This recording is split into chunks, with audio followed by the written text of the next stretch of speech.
오늘은 요한일서 5장 말씀을 같이 배우도록 하겠습니다. 앞에 4장에서는 거듭해서 형제를 사랑하라라는 예수님께서 새 계명을 말씀하신 것을 강조하면서 형제를 사랑하는 그러한 삶의 모습이 우리에게 있어야 진정 그 사람은 거듭난 자요 하나님의 자녀라는 그러한 말씀을 계속해서 하셨습니다. 이어서 이제 5장 1절 오늘 읽은 말씀으로 연결이 되어졌는데요. 예수께서 그리스도이심을 믿는 자마다 하나님께로서 난 자니 또한 내 시내를 사랑하는 자마다 그에게서 난 자를 사랑하느니라 이렇게 말씀하고 있습니다.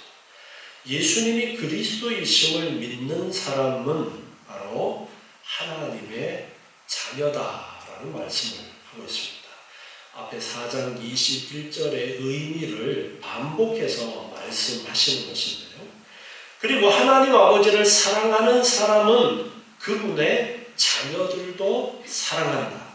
그리스도를 믿는 사람이 하나님의 자녀이고 그리고 아버지를 사랑하는 사람은 그분의 자녀들도 즉 하나님의 자녀들, 형제들도 사랑한다라는 말씀을 하고 있습니다. 앞에 4장 21절에서는 우리가 이 계명을 주께 받았으니 하나님을 사랑하는 자는 또한 그 형제를 사랑한다 말씀하셨죠. 하나님을 사랑하는 자는 형제도 사랑한다. 하나님을 사랑하노라고 형제를 사랑하지 않는 자는 거짓말하는 자고 형제를 사랑하는 그러한 삶의 모습이 분명히 드러난다라는 것을 강조하고 있습니다.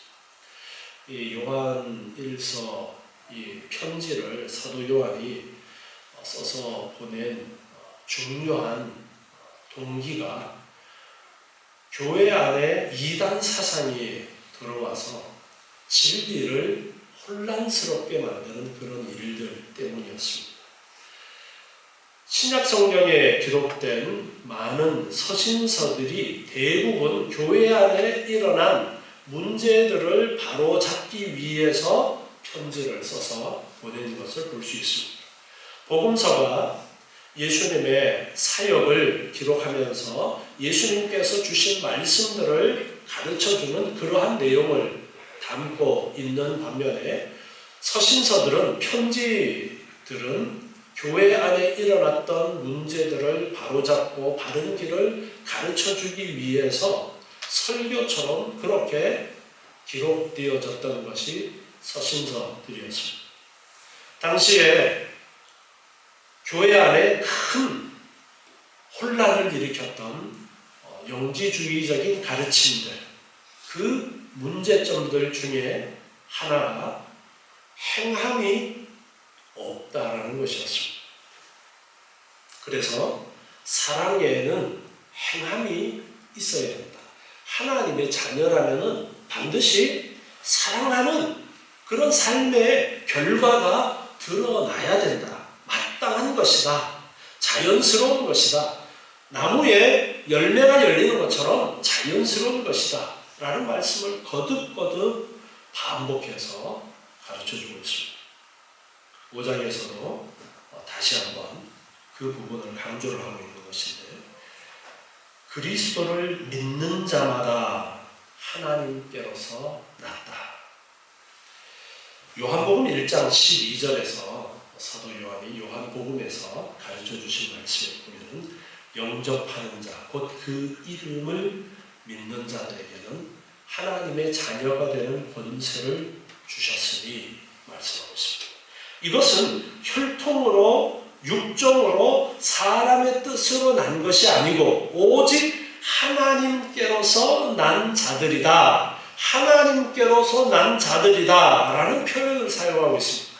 하나님께로서 난 자, 오늘 5장 1절에서도 하나님께로서 난 자, 즉 하나님의 자녀라는 말씀을 하고 있는 것입니다. 누가 하나님의 자녀냐 하니까 예수께서 그리스도이심을 믿는 자, 예수가 그리스도다. 우리나라 사람들은 예수가 그리스도라는 말에 별로 큰 어떤 영향을 받지 않습니다. 배경이 없기 때문에. 그렇죠. 그리스도라는 말에 대한 배경이 없기 때문에. 그런데 유대인들에게 있어서 예수가 그리스도라는 말은 사도 바울이 회심하기 전에 어떤 일들을 하러 다녔었어요? 예수 믿는 사람들을 잡으러 다녔었잖아요.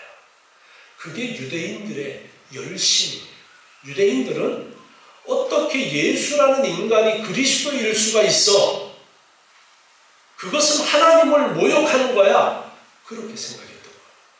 그러니까 예수가 그리스도라는 말 자체가 엄청난 그들에게는 복음이면서 도저히 받아들일 수 없는 것이고, 예수가 그리스도라는 것을 믿는다라는 것은 예수를 진짜 제대로 믿는 것이다.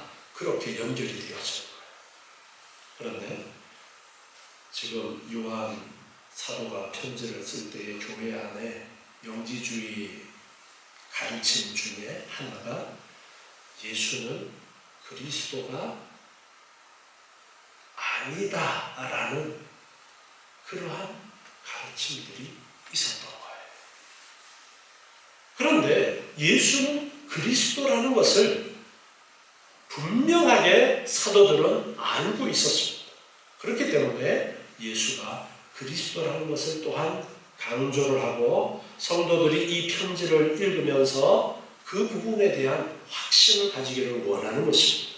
오늘도 이 말씀을 듣는 여러분들이 예수님이 진정 그리스도이시고 하나님의 아들이시다라는 부분에 대한 확실한 믿음을 가지기를 원합니다.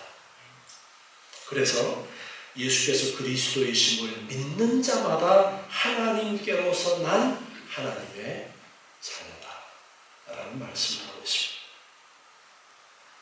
그래서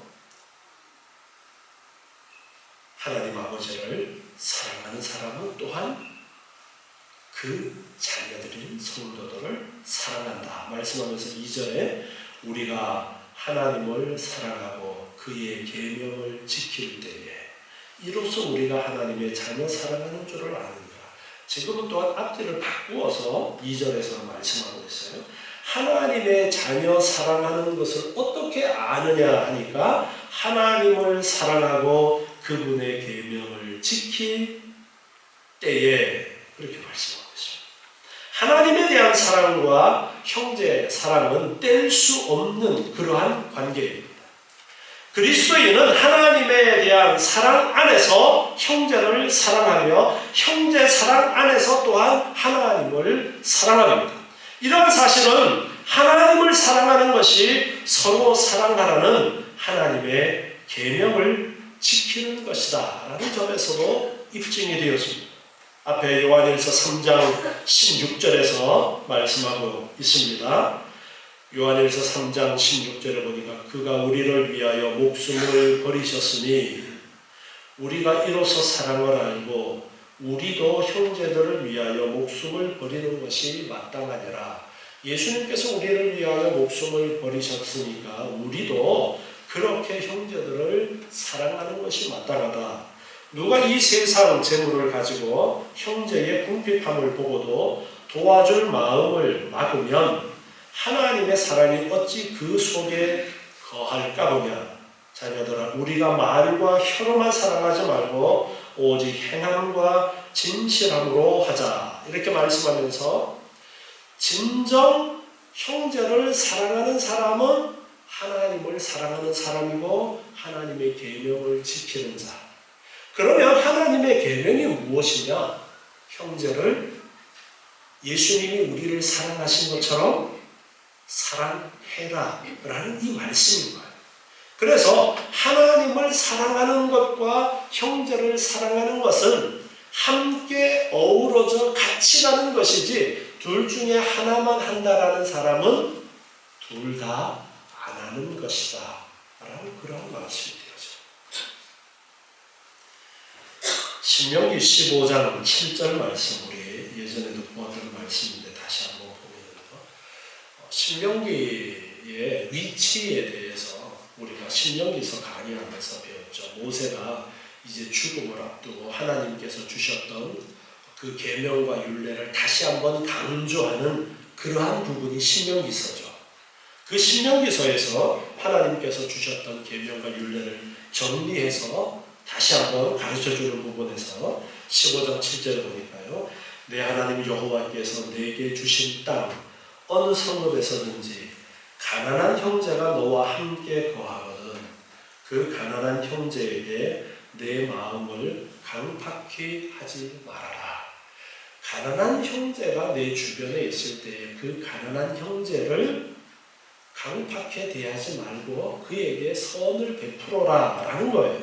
10절에 보니까 반드시 그에게 구제할 것이요 구제할 때에는 아끼는 마음을 품지 말 것이고 또 이로 인하여 내 하나님 여호와께서 내 범사와 내 손으로 하는 바에 내게 복을 주시리라. 너에게 너가 선을 행하고 너가 구제하는 것에 대해서 하나님께서 복을 주실 것이니까 아끼지 말고 구제하고 선을 베풀어서 가난하고 연약한 자들을 돌보라 라는 그러한 말씀을 강조를 하고 있습니다.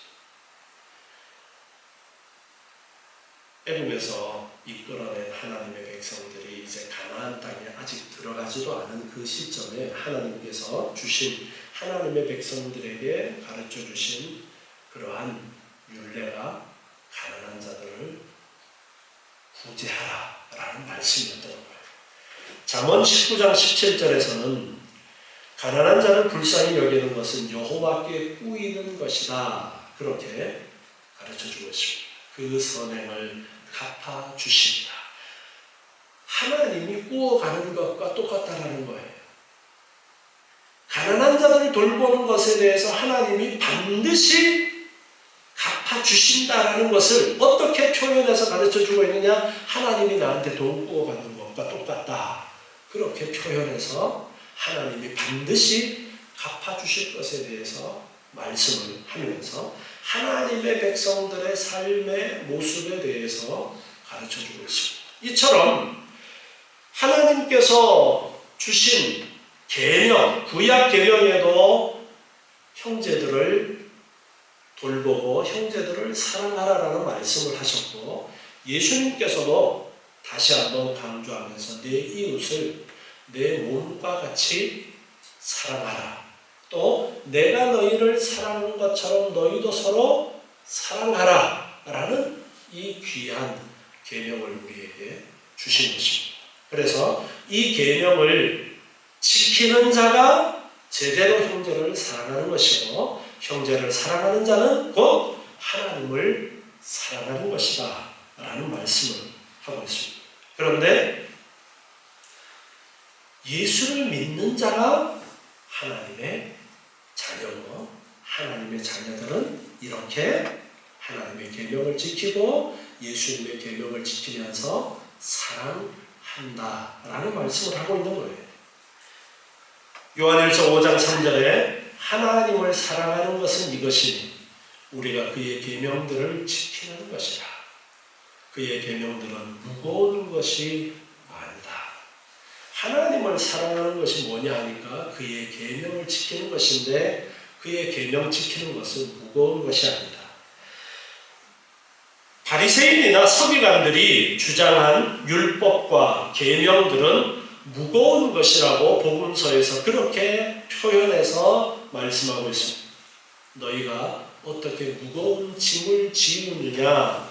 이제 율법주의자들을 향해서 예수님께서 말씀하신 가운데 그러한 말씀이 있었습니다. 그래서 바리새인이나 서기관들이 형식적으로 율법을 지키는 그 율법은 너무나 지키기 어려운 무거운 것이다 라는 그러한 표현을 예수님께서 하셨습니다.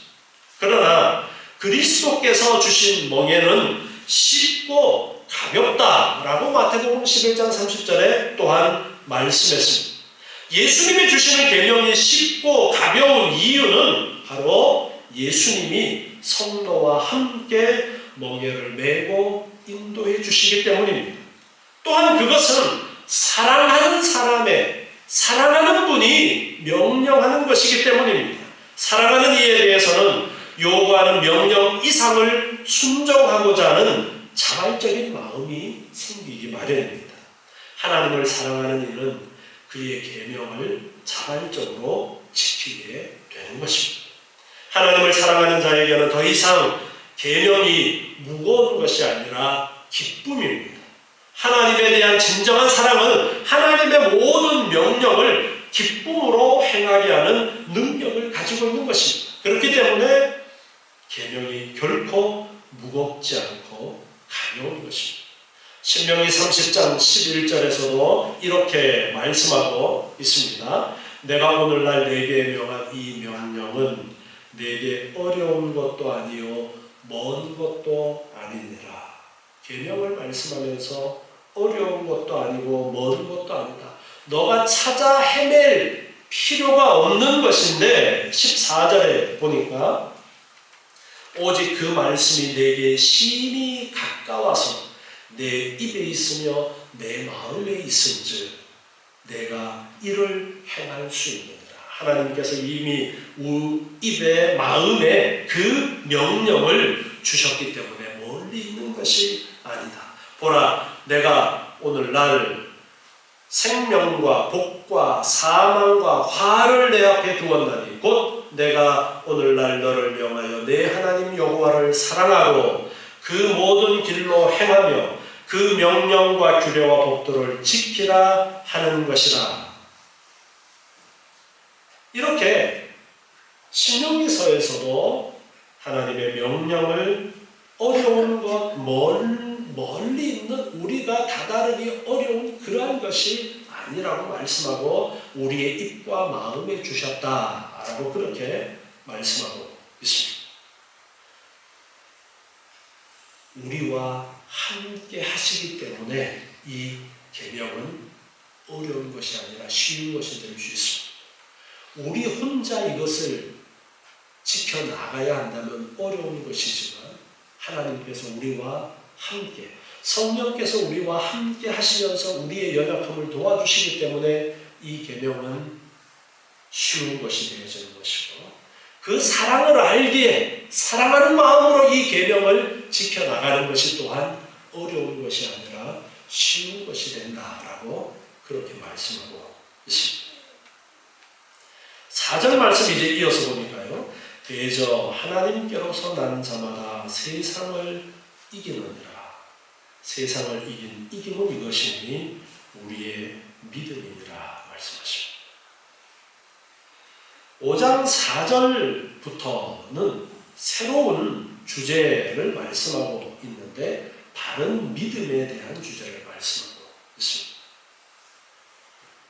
우리가 올바른 믿음을 가져야 된다. 앞에서는 사랑의 실천, 사랑해야 함을 특별히 강조하시면서 그것이 말로만이 아니라 행함으로 드러나야 된다는 것을 강조했습니다. 그래서 우리는 이 말씀을 보면서 정말 어떻게 내 형제를 사랑하면서 우리가 살아갈까를 고민해야 된다라는 것을 강조를 했습니다. 이제 4절부터 이어지는 말씀에서는 믿음의 올바른 믿음을 또한 강조를 하고 있습니다. 하나님께로서 난 자마다 세상을 이기는데 세상을 이긴 이금은 우리의 믿음이다. 세상을 이겼다. 여기에 이겼다라는 이 원어의 동사는 현재형으로 기록이 되어져 있습니다. 여기에 이 현재 시제를 쓴 것은 이 그리스도인들이 이겨나가는 그 행동, 싸움에서 승리하는 그 승리가 현재의 삶 속에서 시작되어서 계속되어지는 지속적인 승리다라는 그런 의미를 담고 있어요. 이런 승리의 주체는 하나님께로부터 난 자, 즉 하나님의 택하심에 의해서 중생함을 얻었고 하나님을 믿는 자들이 계속해서 승리하며 나아간다라는 말씀을 하고 있습니다.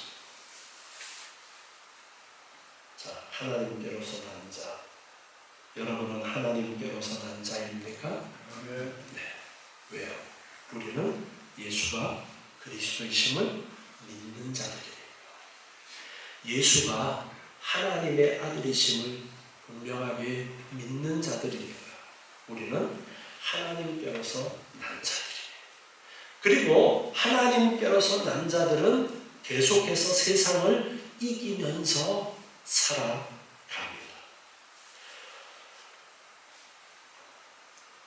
요한복음 16장 33절에서 예수님께서 우리에게 분명하게 말씀하셨습니다.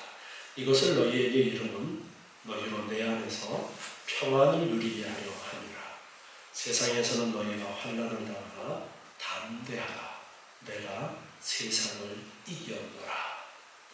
예수님께서 세상을 이기셨다라고 말씀하고 있습니다. 그래서 그를 믿는 자들 또한 세상을 이기는 것입니다. 하나님으로부터 난 새로운 피조물이라면 그들은 모두 그리스도의 승리를 경험하게 됩니다. 택한 자를 위한 그리스도의 죽으심과 부활이 사단의 머리를 상하게 하는 심각한 타격을 주면서 승리하셨기 때문입니다. 사실 어둠의 세력 사단은 죽음의 공포로 인간을 지배하고 다스려 왔습니다. 그래서 지금도 하나님을 알지 못하는 자들에게 육체의 죽음이라는 것은 너무나 공포스러운 것입니다. 그러나 사망의 권세를 깨뜨리신 주님의 부활은 이러한 죽음의 공포로부터 성도를 자유롭게 하고 사단의 어떠한 도전과 영향력 앞에서도 넘어지지 않을 수 있게 하는 보증 수표가 됩니다. 그래서 너희가 환난을 당하나 담대하라. 내가 세상을 이겼다 말씀하셨습니다. 그래서 지금 우리가 이 땅에 사는 날 동안에는 환난을 당하고 때로는 죽음의 고비가 있고 아니 육체의 죽음이 나에게 온다 할지라도 부활의 소망을 가지고 있는 우리들은 죽음이 두렵지 않습니다. 왜요? 다시 살아날 소망을 우리는 가지고 있기 때문에 죽음이라는 것이 전혀 두렵지가 않은 것입니다. 그래서 날마다 우리는 승리하면서 살아가는 것입니다. 사탄이 어떻게 우리를 괴롭힌다 할지라도 우리는 이미 승리했고 또 승리한 것입니다. 그러나 이 땅에 사는 날 동안 사탄은 자기가 승리할 수 없음에도 불구하고 끊임없이 공격합니다. 여러분 이스라엘을 공격하는 주변의 무장 세력들을 한번 보세요. 그 무장 세력들이 이스라엘을 내가 이겨서 승리하겠다라는 생각을 가지고 이스라엘을 향해서 자꾸 공격을 할까요? 자기들도 승리할 수 없다라는 건 알아요. 그런데도 공격합니다. 자기들의 이익을 위해서. 사단은 끊임없이 우리를 공격하지만 우리는 패하지 않습니다. 왜? 예수님께서 승리하셨기 때문에. 그래서 우리는 날마다 승리하면서 살아가게 되는데 세상을 이기는 우리의 믿음이다. 우리는 예수를 믿기 때문에 예수님이 나의 구세주라는 것을 믿기 때문에 예수님이 나의 죄값을 치르기 위해서 십자가에서 죽으셨고 그리고 부활의 첫 열매가 되셨기 때문에 예수를 믿는 자는 예수님이 부활하신 것처럼 우리도 나도 부활할 것을 믿기 때문에 우리는 계속해서 승리의 삶을 살아가는 것입니다. 그래서 하나님께로서 난 자마다 세상을 이긴다 말씀하십니다. 그리고 그 이김의 근원은 믿음이다. 5장 5절에 보니까 예수께서 하나님의 아들이심을 믿는 자가 아니면 세상을 이기는 자가 누구냐. 사도 요한은 예수님을 메시아이신 그리스도 신성을 소유하신 전능하신 하나님의 아들로 말씀하고 있습니다. 예수께서 하나님의 아들이심을 믿는 자.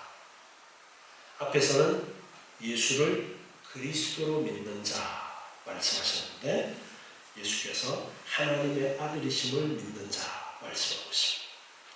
당시 예수를 하나님의 아들로 믿지 못하도록 유혹하는 많은 이단들의 미혹이 있었습니다. 그분에 대한 진정한 믿음을 가진 자들은 자신의 믿음과 신앙을 끝까지 지켜나감으로써 세상을 이기는 삶을 살 수가 있었습니다.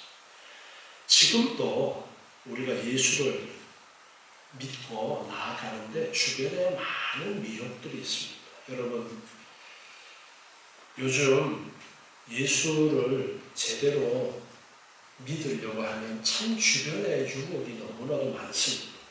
예수님을 믿지 않는 사람들은 도저히 이해하지 못하면서 어떻게 그렇게 예수를 믿을 수 있느냐. 지금이 중세시대야 뭐 그러면서 요즘 시대에 어떻게 예수를 믿어? 그러면서 예수 믿는 사람들을 비아냥거립니다. 특히나 젊은 세대들은 그러한 비아냥거림에 더 많이 노출되어 있어요.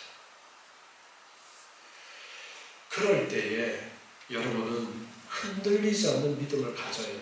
그 흔들리지 않는 믿음을 가지도록 하기 위해서 또 이 요한 1서의 말씀이 기록되어진 것입니다. 예수께서 하나님의 아들이심을 믿는 자. 예수님이 그리스도이시고 하나님의 아들이시고 하나님이라는 사실을 우리는 믿습니다. 여러분, 이 믿음은 사람이 줄 수 있는 믿음이 아니에요. 아무리 설득한다고 해서 그 사람이 믿게 되어지는 것이 아니에요. 성령 하나님께서 우리 안에 오셔서 우리의 마음을 변화시키기 전에는 이 믿음은 생겨나지가 않습니다. 그러나 우리는 예수가 하나님의 아들이심을 믿습니다. 예수가 그리스도이심을 믿습니다. 하나님이 우리에게 이 믿음을 선물로 주셔서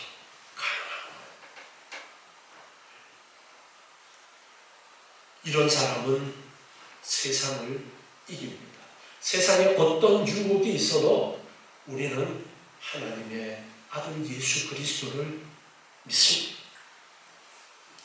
6절 말씀에 보니까요. 이는 물과 피로 임하신 자니 곧 예수 그리스도시라. 물로만 아니요 물과 피로 임하셨고. 물과 피라는 표현을 사용하고 있습니다. 예수님의 공생의 사역의 시작을 상징하는 물, 그리고 공생의 사역의 완성을 상징하는 피라는 이 표현은 예수님이 그리스도로 행하신 사역 전체를 포괄하는 표현으로 그렇게 이해할 수가 있습니다. 요한은 예수가 그리스도이시고 하나님의 아들됨이 세례와 십자가의 사건을 통해서 증명될 수 있다라는 것을 선포하고 있습니다. 특별히 여기에 물과 피를 말씀하고 있는데요. 이 사도 요한이 이 편지를 쓸 당시에 거짓 교사들은 예수 그리스도께서 육체로 오신 것을 부인했습니다. 앞에서 예수 그리스도를 육체로 오신 것을 부인하는 자는 뭐라고 그랬어요? 적 그리스도다라고 했죠. 육체로 오신 것을 부인하는 자가 적 그리스도다. 그런데 그런 사람들이 많이 있었습니다. 그 중에 케린투스라는 사람이 있었습니다. 이 케린투스라는 사람이 있었는데 이 사람은 신적 존재인 그리스도, 예수가 그리스도라는 것을 믿는 자는 하나님의 자녀라고 앞에 1절에서 말씀했는데요. 케린투스는 신적 존재를 그리스도는 신적 존재라고 그렇게 생각했어요. 신적 존재인 그리스도는 예수라는 한 뛰어난 인간에게 예수를 뭐라고 생각한 거예요? 그냥 인간들 중에서 뛰어난 한 인간, 다른 인간들하고 똑같은 인간들 중에서 뛰어난 인간으로 그렇게 생각을 하는 거예요. 그래서 세례를 받을 때에 그리스도가 예수라는 뛰어난 인간에게 임하셨다가 십자가에서 죽으시기 전에 그리스도는 떠났다. 그렇게 주장해요.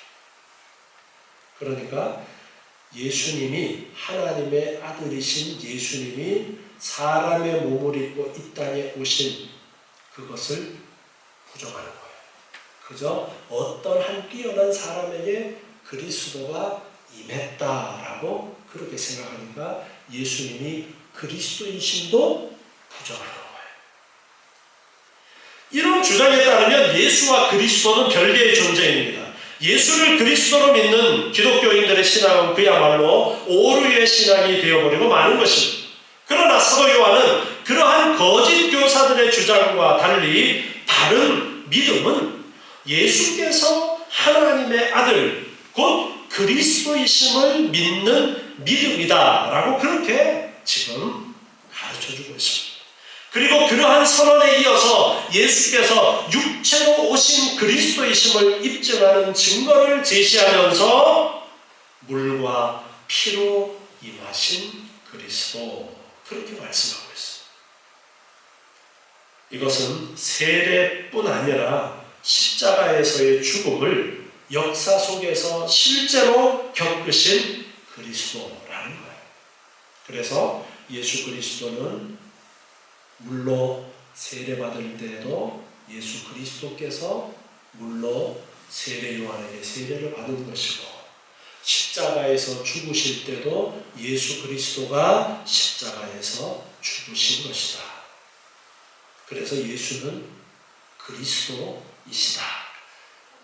따로따로가 아니라 예수님이 바로 그 그리스도 메시아시라는 말씀을 하면서 물로 그리고 피로 임하신 자다.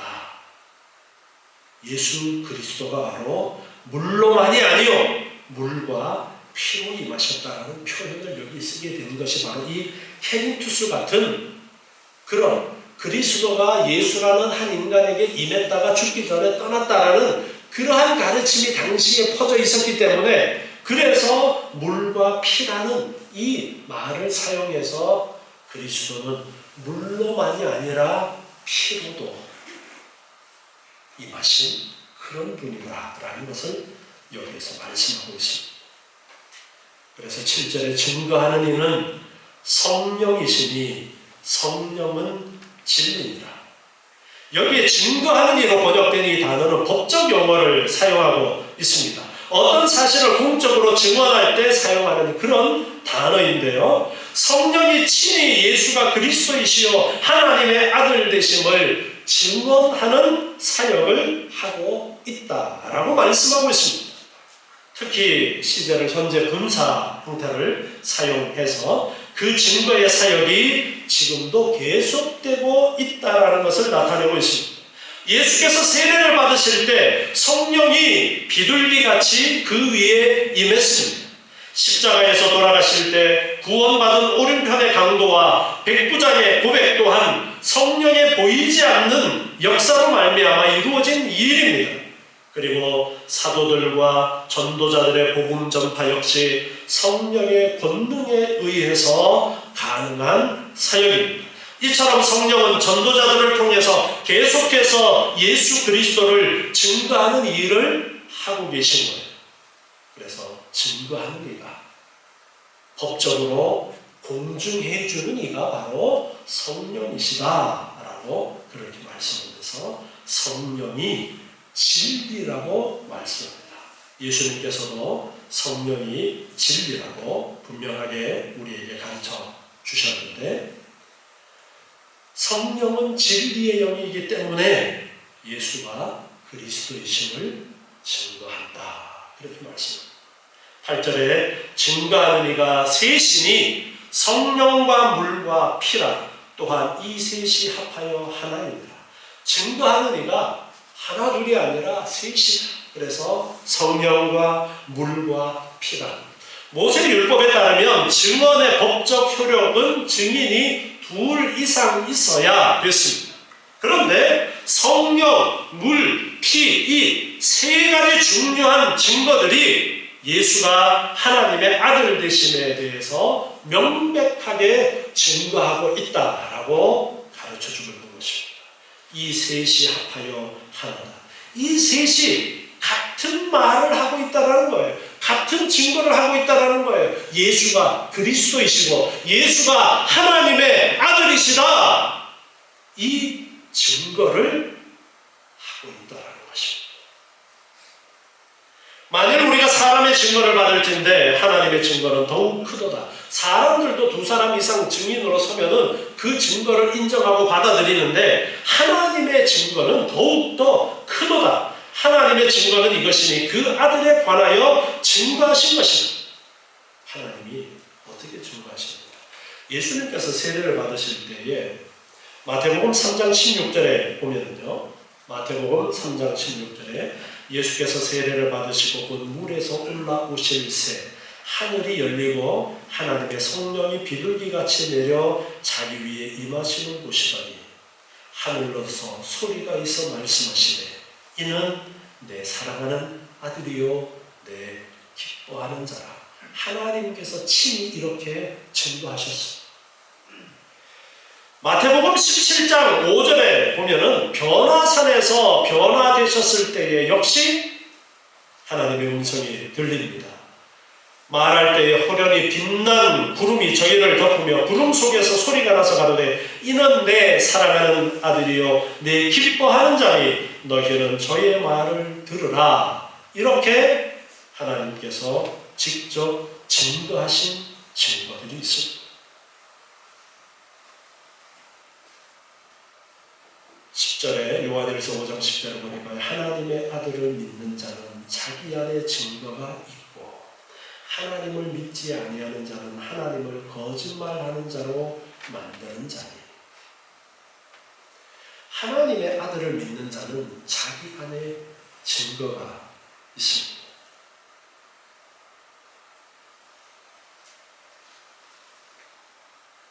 어떤 증거가 있느냐? 성령께서 함께하고 계시죠. 우리 안에 성령이 함께하고 계십니다. 하나님을 믿지 아니하는 자는 하나님을 거짓말하는 자로 만든다. 이는 하나님께서 그 아들에 대하여 증거하신 증거를 믿지 아니하기 때문이다. 하나님께서 직접 내 사랑하는 아들이라고 말씀하셨는데 그 증거를 믿지 않는 거예요. 그러니까 하나님을 거짓말하는 자로 만드는 것이 되는 거예요. 예수님이 하나님의 아들이시다라는 것을 믿지 않는 자들. 그러나 아들을 믿는 자는 자기 안에 증거가 있다. 성령께서 믿는 자 안에 내주하시면서 믿게 하시는 거예요. 우리 안에 바로 성령께서 계시기 때문에 예수가 그리스도이시고 예수가 하나님의 아들이시라는 것이 믿어지는 거예요. 옆에 계신 여러분 물어보세요. 당신은 예수님의 하나님의 아들이심을 믿으십니까? 물어보세요. 예수가 그리스도이심을 믿으십니까? 한번 물어보세요.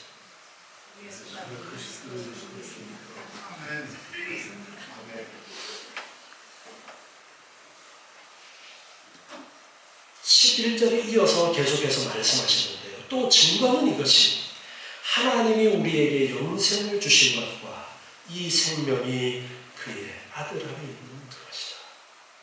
또 증거하시는데 하나님이 우리에게 영생을 주신 것과 생명이 그 아들 안에 있는 것이다. 요한복음 11장 25절 말씀에서 요한복음 11장 25절에서 예수님이 말씀하셨습니다. 나는 부활이요 생명이니 나를 믿는 자는 죽어도 살겠고 무릇 살아서 나를 믿는 자는 영원히 죽지 아니하리니 이것을 내가 믿느냐. 예수님께서 생명이심을 영생이 그 안에 있음을 분명하게 말씀하셨습니다. 예수 안에 생명이 있습니다. 요한복음 3장 36절 말씀에 보면요. 요한복음 3장 36절에 아들을 믿는 자는 영생이 있고 아들을 순종치 아니하는 자는 영생을 보지 못하고 도리어 하나님의 진노가 그 위에 머물러 있다. 아들을 믿는 자는 영생이 있다. 아들을 믿는 자에게는 영생이 있다.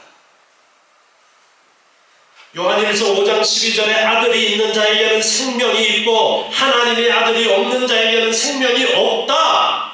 아들이 있는 자에게는, 아들을 믿는 자에게는 영생이 있다. 예수가 그리스도이심을 믿는 자, 예수가 하나님의 아들이심을 믿는 자, 그저 어떤 뛰어난 인간 예수가 아니라 정말 하나님이신, 하나님의 아들이신 예수님이 이 땅에 오셔서 우리의 죄값을 치르시고 그리고 부활 승천하셨다. 바로 그 예수를, 그리스도이심을 믿는 자들에게는 영생이 있다. 약속하신 성령, 예수를 믿으면 영생을 주시겠다. 약속하신 대로 영생이 있습니다. 그래서 우리가 예수를 믿는 거예요. 다른 사람들이 손가락질하면서 야, 지금이 어떤 시대인데 예수를 믿냐?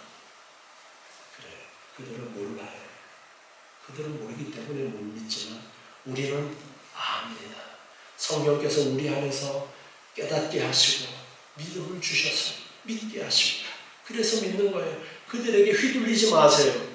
그들을 오히려 불쌍히 여기고 그들에게 그들이 도저히 이해할 수 없는 복음을 전하세요. 예수를 믿어. 예수를 믿으면 영생이 있어. 예수를 믿어. 예수를 믿으면 천국이 임한다라는 것을 그들은 도저히 이해도 안 되고 받아들일 수 없어도 그들에게 전해야 됩니다. 13절에 보니까 내가 하나님의 아들의 이름을 믿는 너희에게 이것을 쓴 것은 너희로 하여금 너희에게 영생이 있음을 알게 하려 함이라. 하나님의 아들의 이름을 믿는 너희, 예수가 그리스도이심을 믿는 너희, 예수가 그리스도이심을 믿는 너희에게 이 요한 1서 편지를 쓴 것은 너희로 하여금 너희에게 영생이 있음을 알게 하려고, 너희에게 영생이 있음을 흔들리지 말라고. 예수가 어떤 뛰어난 사람이다, 그게 아니라 진정 그분은 하나님의 아들이시고 하나님이시라는 것을 믿으라고. 흔들리지 말라고. 제대로 알고 제대로 믿으라고. 이 요한일서를 기록을 했다라고 말씀하십니다.